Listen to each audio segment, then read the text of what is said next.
Hello, and welcome to this year's first episode of the Scouting for Growth podcast. I'm your host, Sabine VanderLinden. Many of you have asked me, Sabine, what is going on with the podcast? My response is this. I needed to take a little bit of a break, actually, to regroup and identify how to shape this year's series, define the digital transformation themes which matter the most for you, for me, in the high-velocity transformation market, but also which will yield the most financial return for you, my listeners. As we return from the World Economic Forum, we are still reminded that the world is becoming uninsurable. Climate risk is spiraling, cyber threats are multiplying, the protection gap is widening, and actually corporations and small businesses are looking for new options, right? We can use risk transfer options, but you could also self-insure or use captive models. And many leaders also shared a few weeks ago to me, uninsurability has become a convenient narrative for inaction. But I'm here to tell you something different. The uninsurable world is a choice, not a certainty. While some twist their hands over these challenges, a new class of leaders is rewriting the rules of the game. They aren't just managing risk, they are re-engineering it, transforming it, and in some cases, eliminating it entirely. This transformation isn't happening in siloed innovation labs, though. It is happening at the frontier, where capital, technology, and corporate strategy converge. This is the dawn of the agentic enterprise, where the workforce is a hybrid of human talent and AI agent. Microsoft calls those your digital labor, and where competitive advantage is no longer about owning data, but also the agility to act on it. As we are still early and refining strategies for these new years, a pivotal time for rethinking strategy. Indeed, I will aim to make this year's podcast your guide to that frontier. So welcome to the Scouting for Growth podcast.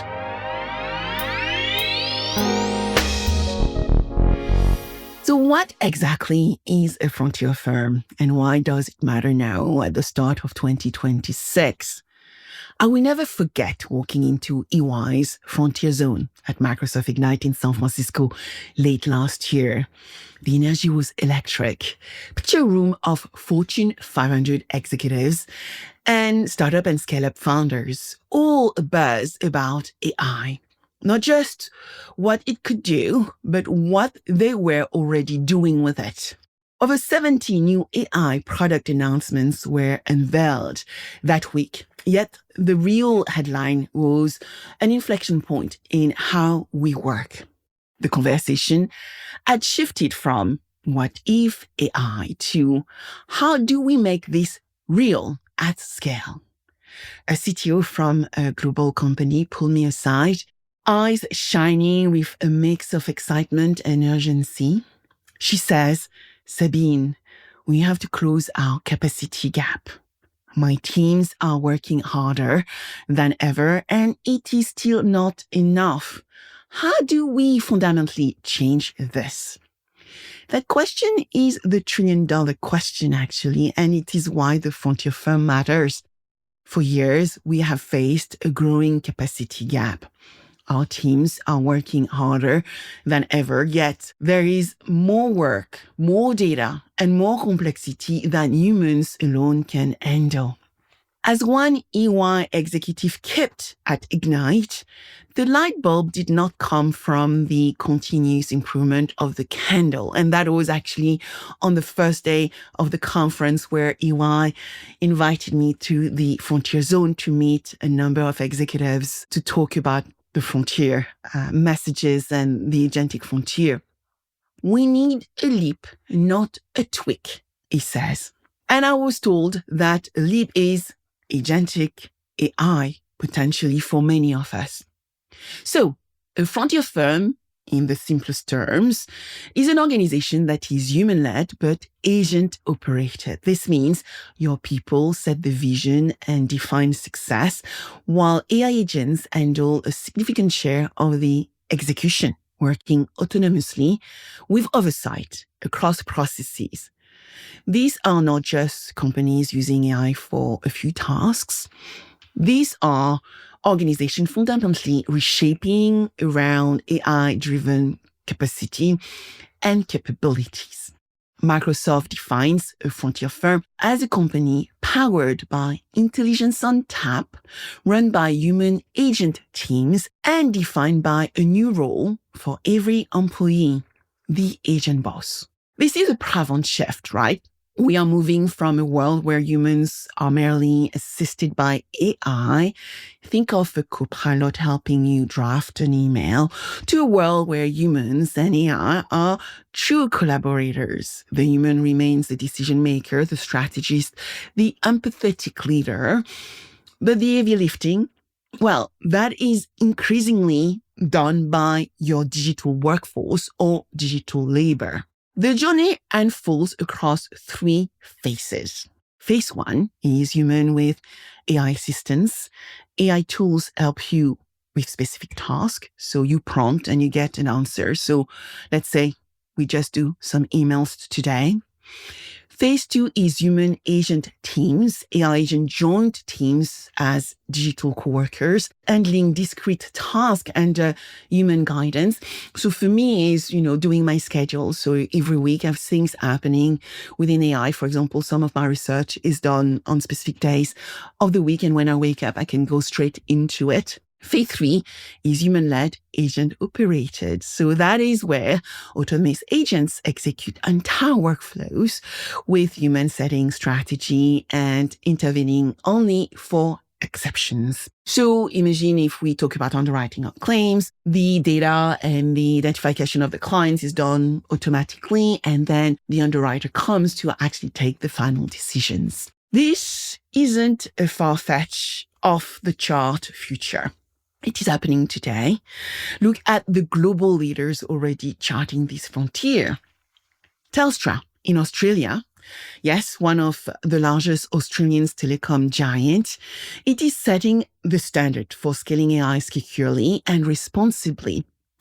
Telstra has over 21,000 Copilot users to date and are previewing Microsoft Agent 365 platforms, ensuring that as thousands of employees build and deploy AI agents, they stay within strict compliance boundaries. UBS has appointed a chief AI officer and built a dedicated AI center of excellence, placing AI at the very core of its business model. Their AI assistants can synthesize knowledge from tens of thousands of documents in seconds, empowering their human advisors to focus on what matters most, the client relationship. Mercedes-Benz uses multiple agent systems on the factory floor to assist employees and optimize production globally. They are building a digital twin of their entire production process, a testament to their ambition.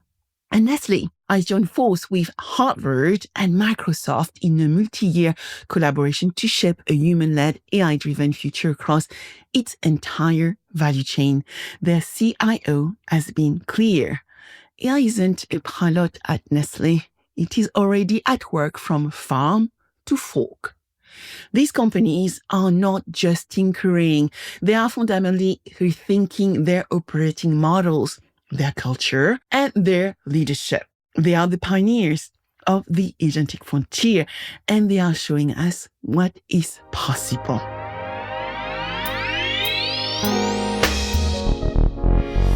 Becoming a frontier firm is a journey of transformation. And actually, when I speak to leaders, we recognize it's not a technological, an AI transformation. It is a business and behavioral transformation.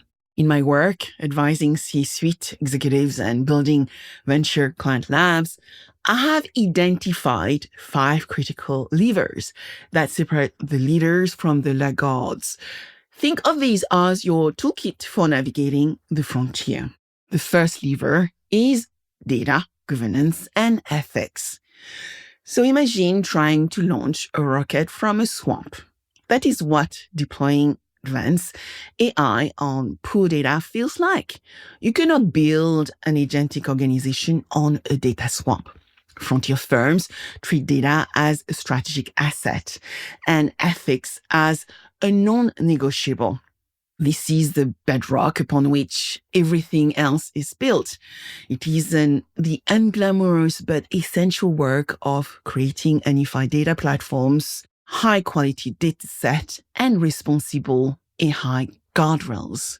Nestle is a prime example. Years of investing in a single ERP system and creating what they call unmatched tech and data foundations paved the way for them to deploy AI at scale. Their CIO has been clear. The key to success is anchoring AI in business needs and building on strong data foundations. This lever also includes robust governance and ethical AI frameworks, data privacy, security, compliance, and ethical use policies. Companies with high data integrity can move faster because they spend less time cleaning up messes, and they can collaborate more because partners trust how they handle data. If you want to know more, make sure to review last year's discussion I had with Lisa Bechtold, formerly head of AI transformation and governance at Zurich Insurance, now at Nestle, or Marinella Profi from SAS.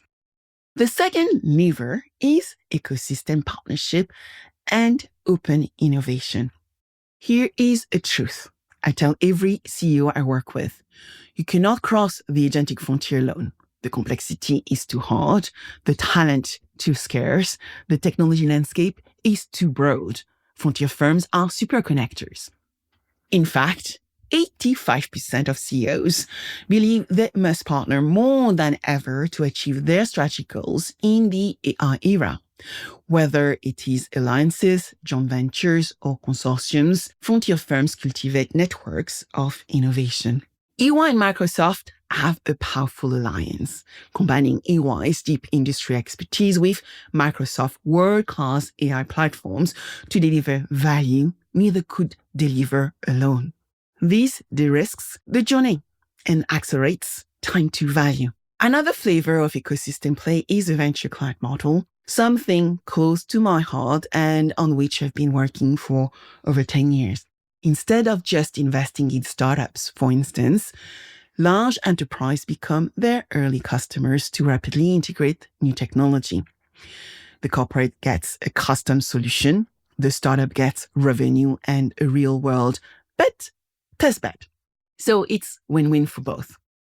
Zurich Insurance runs a yearly innovation championship to scout startups. One winner was Sixfold, a generative AI company which just raised a nice round of funding. Zurich didn't just give them a trophy. They rolled out Sixfold's technology to hundreds of underwriters to automate policy reviews. Thousands of pages of insurance data per policy are now distilled into concise summaries, letting underwriters quote faster and spend more time with customers. This is ecosystem thinking in action. Third, it's all about transformational change enablement. This is the cultural piece, and it is often the most challenging. You can have the best technology in the world, but if your people don't embrace it, your transformation will fail. Frontier firms treat this as a cultural shift, not a tech project. They invest heavily in upskilling, creating AI academies, and fostering a culture of continuous learning. They have change champions in-house and clear communication to overcome fear and inertia. Even a leader like Zurich Insurance, a member of Microsoft Frontier Firm cohort, admits to ongoing challenges in driving enterprise-wide cultural change. This is a bottleneck that separates phase 2 from phase 3 leaders in my mind. It requires empathy, communication, and a commitment to bringing your people along on the journey. And it is not easy. And by the way, I've been really lucky to work with Zurich for many years. And for me, they are one of the leaders in the insurance industry. The fourth lever is AI integration and human agent teaming. This is where the rubber meets the road. It is about moving beyond pilots and proof of concepts to deeply embedding AI into your core workflows. And I will have a podcast in a couple of sessions where we are going to cover the intelligent core. It is about creating true human agent teams where AI acts as a digital colleague. At high maturity, the organization has multiple phase 2 and multiple phase 3 deployments, actually. Employees trust AI outputs and know how to delegate tasks to AI. KPIs and workflows have been redesigned to incorporate AI, yielding significant productivity or quality gains, often 20% or more improvement in speed or costs. Finally, the fifth lever is organizational agility and leadership alignment. Frontier firms have leaders who get it. They are agile, they are aligned, and they are willing to make bold bets on the future. The CEO personally visualizes the vision, new roles like the chief AI officer are created, and the organization has a bias for action. Transformation at this scale is a leadership challenge. It requires confidence, empathy, and a relentless focus on the future. As one EY executive put it, this is a leadership challenge above all. These 5 levers, data governance, ecosystem partnership, change enablement, AI integration, and leadership alignment, are your roadmap. Mastering them is the difference between watching the future happen and actively building it.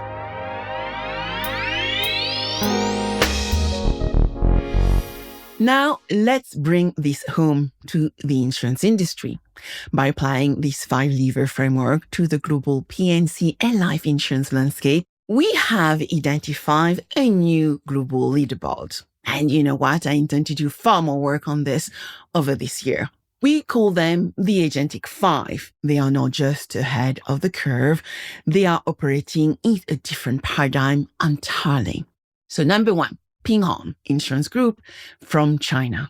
Ping An is our undisrupted leader, the only insurer currently operating at full phase 3 maturity, human-led, agent-operated. The scale is simply staggering. With over 21,000 developers, 3,000 AI scientists, and 53,000 AI-related patents, they have built a formidable digital workforce. They handled 1.5 billion customer inquiries with AI agents last year. That is not a typo. 1.5 billion interaction where AI agents are operating autonomously with humans setting strategic intent and intervening only for exception. I read that some of the claims are now handled in 7.4 minutes and some just in seconds. And that underwriting is also 93% of the underwriting is done autonomously or automatically. They have incubated many companies over the years, but I've counted 11 independent technology affiliates with a combined valuation exceeding $70 billion. Ping An choose the path of building a complete technology power ecosystem from within. They are a tech giant that happens to sell insurance. Number 2, Allianz from Germany. Allianz represent a different strategic path. They have perfected the venture client model. Through Allianz X, they also manage a portfolio of 25 companies with approximately $2 billion in asset under management. They don't just invest, they form deep collaboration, combining equity, reinsurance, capacity, and operational partnerships. They also have built Alliance Partners, which is developing embedded insurance products and services, and also through their journey, welcoming a lot of new ventures to the Alliance Group.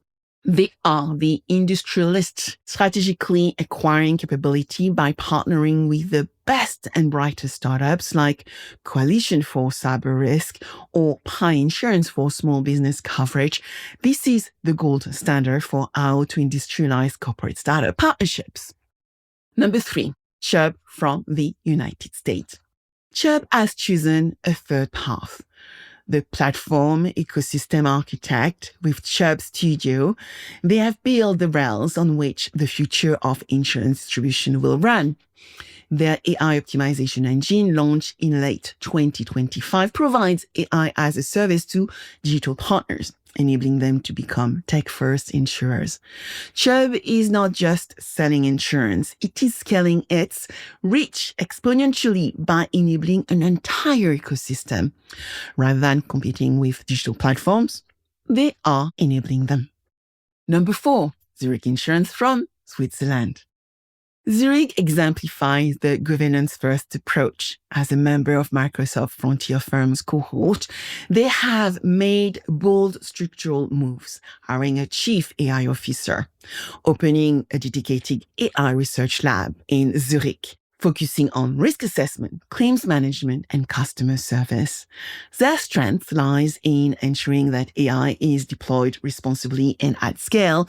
In the conservative insurance sector, governance is often the foundation on which all other capabilities are built. Number 5, Aviva from the United Kingdom. Aviva has shown us the power of disciplined, responsible deployment. After 18 months of rigorously testing and processing thousands of cases, they launched an industry-first AI-powered summarization tool for the life insurance business or for the life insurance underwriting. This tool reduces 90-plus page reports significantly, allowing underwriters to focus on judgment and decision-making rather than data synthesis. Aviva proves that you can build trust and achieve competitive advantage at the same time. These 5 companies, through 3 distinct strategies of building, partnership, and platforming, are the trailblazer of the agentic frontier in insurance, I think, today. They are showing us the way forward. I will do a lot more analysis on this. I think it's an exciting space to be in. So watch this space.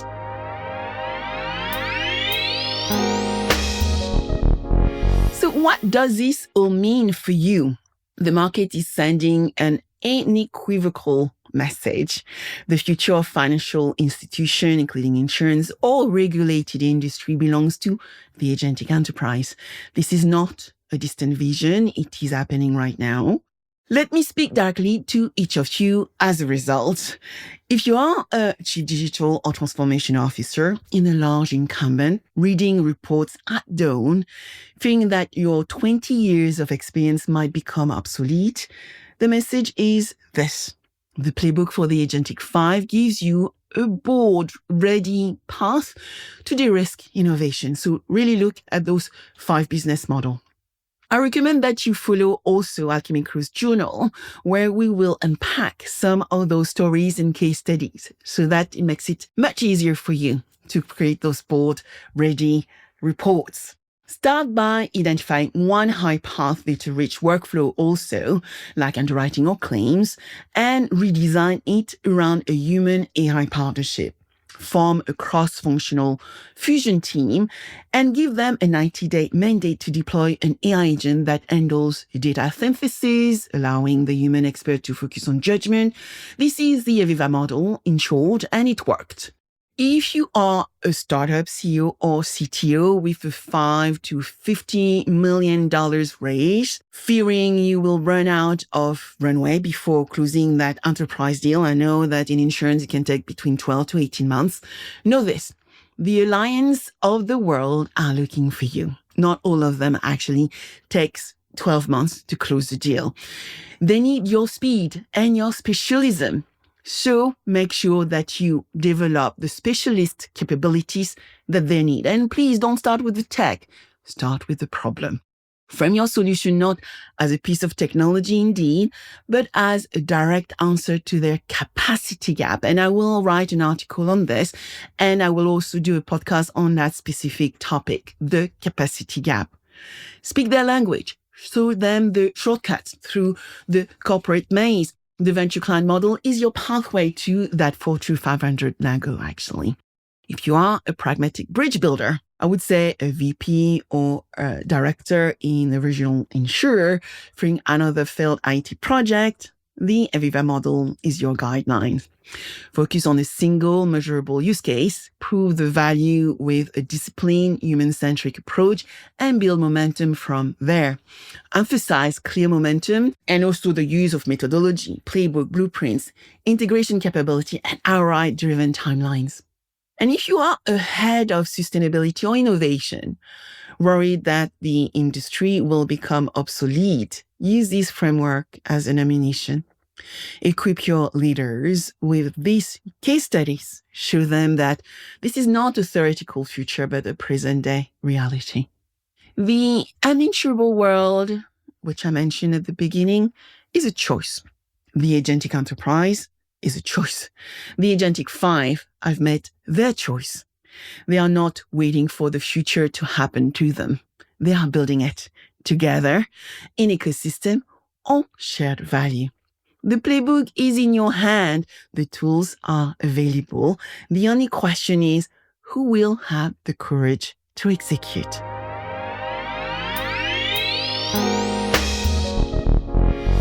So thank you so much for joining me on this first episode of the year, where we dove into the theme of the frontier firm. In our next episode, we'll cover a lot of things, and we'll start with actually ecosystem partnership. After that, we'll look into the intelligent core, but we will gradually dive deeper and deeper into the most critical levers of success, such as data governance and ethics, leadership, change management, which are the foundation upon which every agentic enterprise must be built. If you found value in this episode, share it with a colleague who needs to hear this message. Subscribe to the podcast you follow wherever you get your podcasts, and join the conversation on LinkedIn. And please leave me a 5-star rating. Your rating and comments are so valuable. So until next time, let's get to work, and look forward to seeing you again on the Scouting for Growth podcast.